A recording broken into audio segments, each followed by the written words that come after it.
All right, so what are the core values that guide your approach to using technology in your personal and professional life?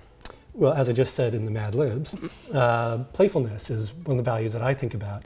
When you think about using new technologies, how do you really play around with it to see what it can do, what it can't do, what it's good at doing, what it's not good at doing, where there might be biases involved. And so really getting a sense of, what does technology really do? And I think you can only do that by really playing around with it yourself. Yeah, I definitely hear that.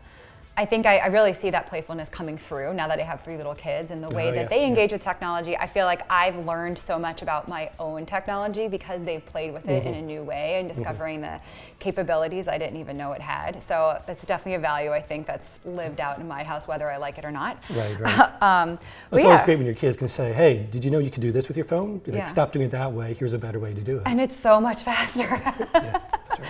When I think about like the values that shape the way that I make decisions about technology, I think playfulness is definitely in there, but I think it's also like projecting out the world 20, 30 years from now and the kind of environments that I want my kids to be in. So what do I feel like is good about that technology or that experience? Do I feel like they have agency? Do I feel like they have opportunity? So the questions just become so much more real when there is a human being, like whether our kids or all the kids that we serve through our work, when just thinking about the world that they're going to inherit and knowing right now that our work and our decisions are playing a part in shaping that. I think kids are the best red team too. That's true.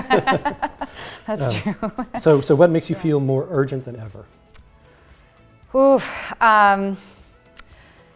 I think one of the things that's become very apparent recently is that there is so much in the world that is able to change overnight. And a lot of the work that we do is grounded in this idea of infrastructure.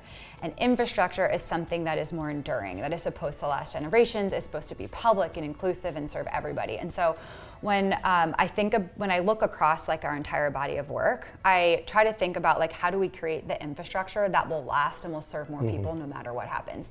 And I think our work in public interest technology has been really powerful for that.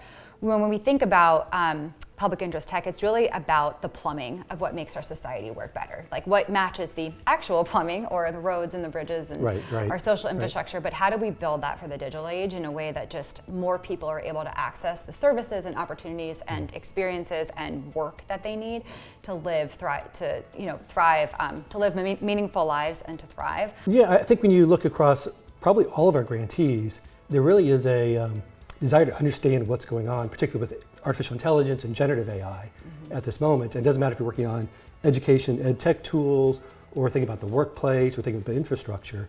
Everybody's thinking about what is AI going to do to my work? And to think about 2 things. One is how can I use AI to accelerate our work, reach more people, do it at a lower cost, really be more effective as an organization. And 2, thinking about where is AI leading us to do something that we wouldn't have been able to do otherwise. It would be impossible to do but for the use of generative AI. And so I think we see a lot of experimentation across all of our grantees. Say, okay, if we try this, what happens? If we try that, what happens? For some of our grantees, it's really being playful, like experimenting with something, trying something, measuring what the impact is. For others, it's much more deliberate, a study of how might we use this. And it's much more, I don't want to say deliberate, but it's a different style of how they might analyze the impact of the technology.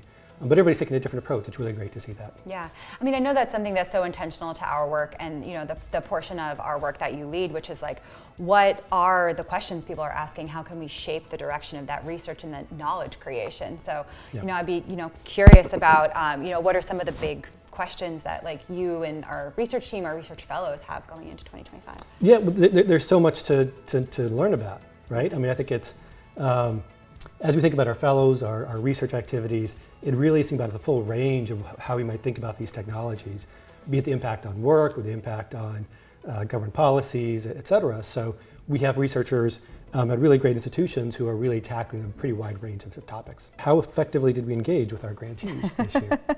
I'm going to answer this question slightly differently.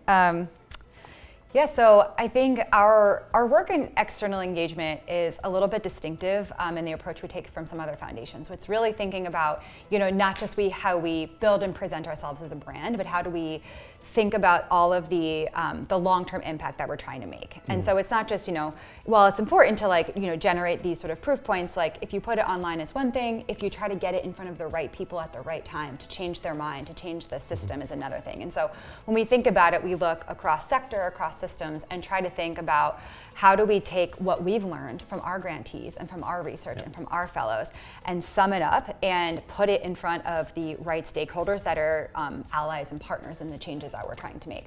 And so we've been really excited and really fortunate to work both with other foundations to advance some joint work that is bigger than any of the individual work that we're able to achieve. We've been really excited to get to work alongside some public sector grants of ours that have advanced some of the really interesting and important AI work at the federal level as well as some state and local levels. And we've also we've just partnered with some amazing grantees this year who have their own impact stories and strategies, and it's just been a privilege to get to tell the story of their work and think about how to advance the changes that they're trying to make in their individual scopes. Yeah. Yeah, the way I have to sometimes think about it is, if we're doing our job right, we're learning, we're generating insights, and if we do that right, we shouldn't keep it a secret, right? So we should be engaging with researchers, engaging with others, with grantees, practitioners, to say, hey, this is what we're learning, is that right, is that not right? Does that resonate with what you're learning? How can we help you learn better? How can we connect the dots across all the different areas that we do our work? What are some of your burning questions for 2025, or what are some things that feel really urgent for you and your work right now? Oh, at this point, everything seems urgent. But I think it really is just the understanding of what this AI moment is going to mean for us in the long run. I think a lot of people see one part of it, one piece of it in their area, in their interest area or their work area. But there's just a hunger to learn more and more about what these technologies will do.